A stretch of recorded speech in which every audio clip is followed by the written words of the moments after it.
This is Akashvani. In the program Insights, now we bring you a discussion on efforts to tackle online gaming addiction. The participants are Dr. Pawan Duggal, IT expert, and Anubha Rohatgi, anchor.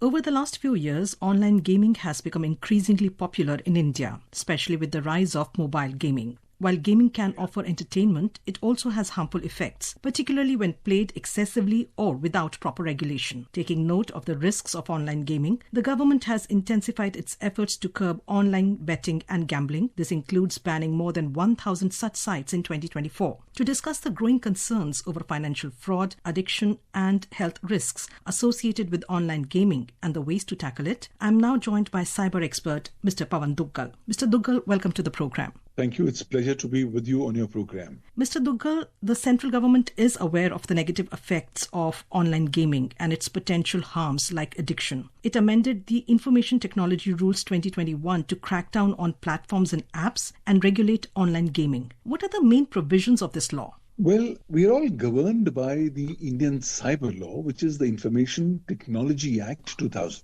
This is a 25-year-old legislation, which we have only amended once in 2008 after the Mumbai attacks. It's important to note that Section 87 of the Information Technology Act 2000 gives specific powers to the central government to come up with various rules and regulations to give effect to various provisions of the Information Technology Act. Now, of particular importance under the IT Act is particular Section 79, which is appearing in Chapter Roman 12. It's a solitary section which is defining the legal liability of intermediaries. By the way, intermediaries are defined under Section 21W of the Information Technology Act 2000 to refer to any person who on behalf of another person receives, stores, or transmits any particular electronic record or provides any service with respect to those records, and specifically includes network service providers, internet service providers, web hosting companies, online auction portals, online payment sites, online cyber cafes, search engines, and marketplaces. Now, these intermediaries are required to exercise due diligence while they discharge their obligations under the law under Section 79(2)(c) of the IT Act.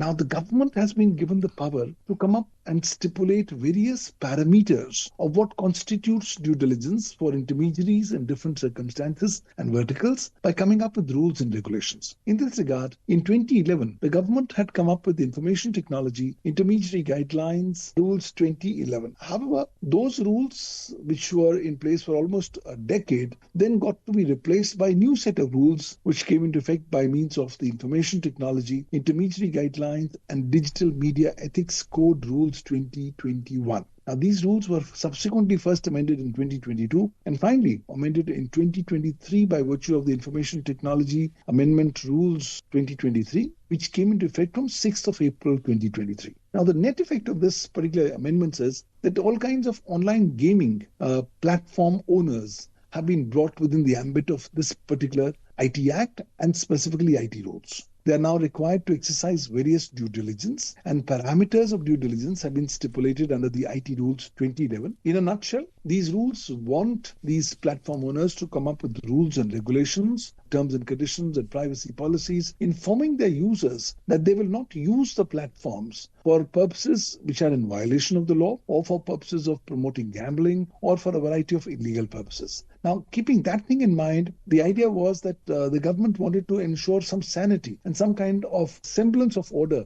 in this ecosystem where a lot of these stakeholders were wanting to come in the gray zone and said, look, we are actually offering gaming, but in reality, they were offering gambling services. Now, these rules have got more clarity there, but while some players are complying with these rules, we've also seen the scenario where other players are still not complying with the rules. The problem with the IT Rules 2021 is that there is no penal consequences attached in the event somebody does not comply with the provisions of this law. Well, the only negative consequence for a platform owner would be that at best he would lose his statutory exemption from legal liability under Section 79 of the Information Technology Act. But please remember, Section 79 of the IT Act says that if you are a service provider, then the law is going to provide you a Suraksha Kavach, a statutory exemption from legal liability, and this will only be given to you if you fulfill 4 conditions. Number 1, you comply with the IT Act and rules and regulations made thereunder. Number 2, you exercise due diligence while you you discharge your obligations under the law. Number 3, you do not conspire or abet in the commission of any offense. And number 4, once you're called upon to remove or disable access to any such information, you will do that expeditiously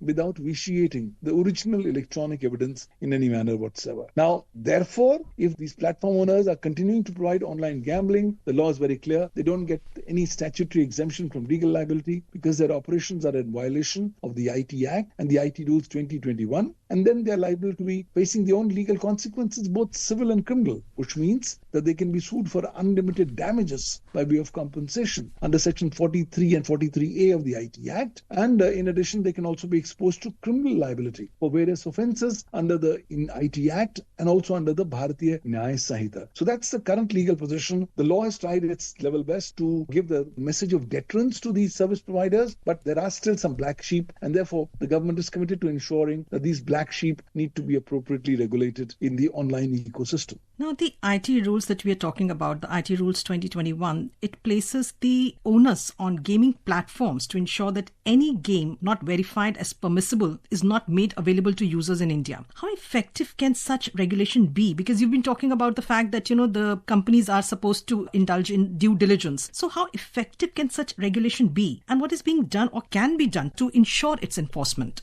Well, when one looks at the IT Rules 2021 as amended in 2023, it's very clear that the government wants to give a long rope. The government wants to give a message that please first indulge in self-regulation. And I think I see various manifestations and avatars of self-regulation in the IT Rules 2021. So this particular option to the online gaming platform that you determine whether a game is in violation of the law or not is nothing but a manifestation of self-regulation. The government wants the industry to act on its own rather than being forced to come up with stringent regulation. But clearly, this particular norms are not being extensively followed, and therefore the time has now come where now Indian youth and Indian adults are now being exposed to massive addiction by these online gaming and gambling platforms. And the time has come that if India wants to safeguard the interests and the mental health of its youngsters and its other digital users who are addicted to such platforms, it will be forced to come up with some regulatory mechanisms. But right now, the law has come up in the right direction by giving that option of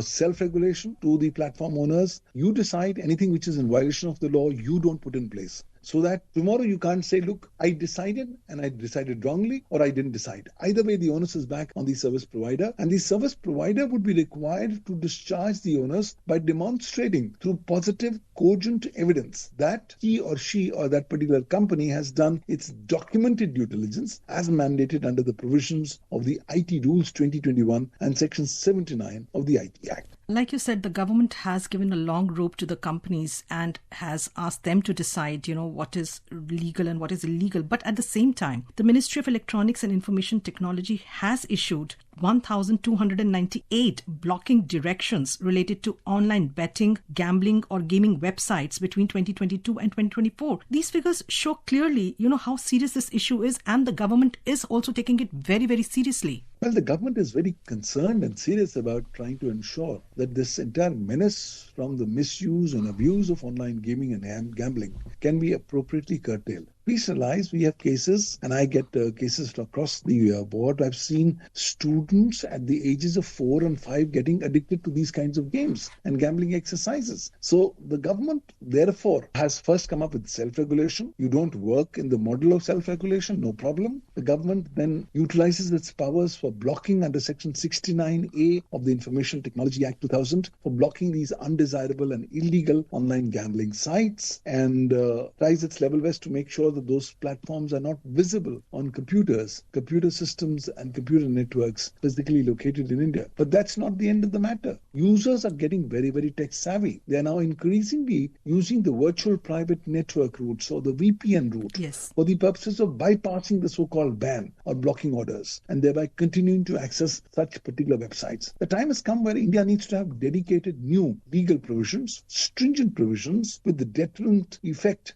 dedicated towards online gambling and online gaming. It's been a pretty long time that we have allowed this particular ecosystem to operate in a grey zone. And because they've been operating in a grey zone, they have been able to get away with whatever they would want to do that. But now there's cogent, direct evidence that the mental health and the physical health of Indian children, Indian adolescents, and Indian adults are being impacted by these online gaming and gambling exercises, which are nothing but a new kind of an addiction. And before they continue to keep on perpetuating further damage to the Indian minds, the government needs to step in and come up with strong legal frameworks in this regard, which can supplement the provisions under the Information Technology Act 2000 and rules and regulations made thereunder. You're talking about the youth, how children as young as 4 or 5 years old are getting addicted. You're talking about the mental health, the impact on the mental health and physical health and emotional health of people who are getting into online gaming. So here I want to share a recent media report with you, the findings of a recent media report, which says that currently there are 591 million gamers in India. This is 20% of the global gaming population. And the online gaming sector, which was valued at $3.7 billion in 2024, is expected to more than double to $9.1 billion by 2029. So like I said, at a time when we are talking about, how gaming is increasingly turning into addiction, how it is leading to financial frauds and financial ruin, how do you view these figures? Well, I think these figures are only a kind of an alarm bell that needs to be ringing in our minds. But given the work that I do, I can tell you these figures do not completely adequately reflect the ground reality. The ground reality is far more severe than what we can think of. And mind you, these are reported figures. The actual number of unreported cases far exceed the reported number of cases in this particular domain. So I think it's a matter of immense concern, not just from the perspective of the parents or the families of such users, because they've seen in their own eyes, through their own eyes, how these youngsters, adolescents and adults are wasting their lives and their potentials and talent. It's also ringing in alarm bells for the government, because now the government has seen that the self-regulation model in this sector is not working. And much that you came up with the IT rules 2023, because these rules are not specifically backed by any penal action and because they have not been effectively enforced, most of these stakeholders have gone ahead and tried not to ensure compliance with such rules, thereby leading to these kind of situations. Therefore, I think India is going to be a huge market. We need to wake up and we need to come up with strong provisions. Look, we are not here and the government is not here to close the online gaming ecosystem. We just want that this ecosystem needs to operate under certain limitations, boundaries, and that their activities do not need to contravene the provisions of applicable law in India. We're talking about how grave the situation is. So apart from the laws that the government has enacted, it is putting in place, and with every passing year, it is fine-tuning those laws and making them more stringent. But now online games are also subject to 28% GST slap. This, of course, affects the gaming companies rather than the users. Then how do you view this?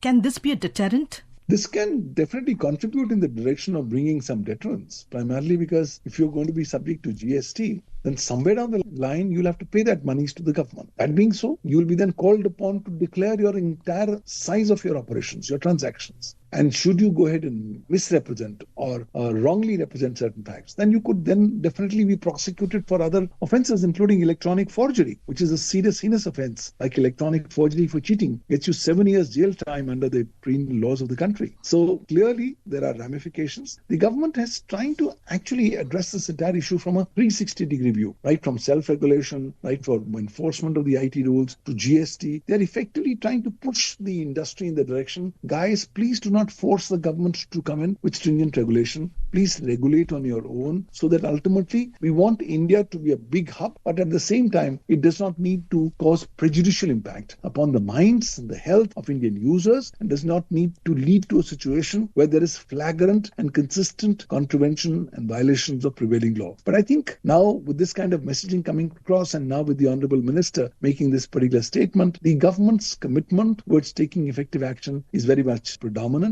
So let's wait and watch what the government actually comes up with in its next step towards protecting the Indian population and the Indian mindsets. Mr. Duggal, thank you so much for sharing your views on this issue. Thank you. You were listening to a discussion on efforts to tackle online gaming addiction. The participants were Dr. Pawan Duggal, IT expert, and Anubha Rohatgi, anchor. This program was produced and presented by the News Services Division of Akashvani. You can listen to it on our mobile app, News on AIR. This program is also available on our YouTube channel, News on AIR Official. You may share your feedback about this program through email at airnsdtalks@gmail.com or WhatsApp on 928-909-4044.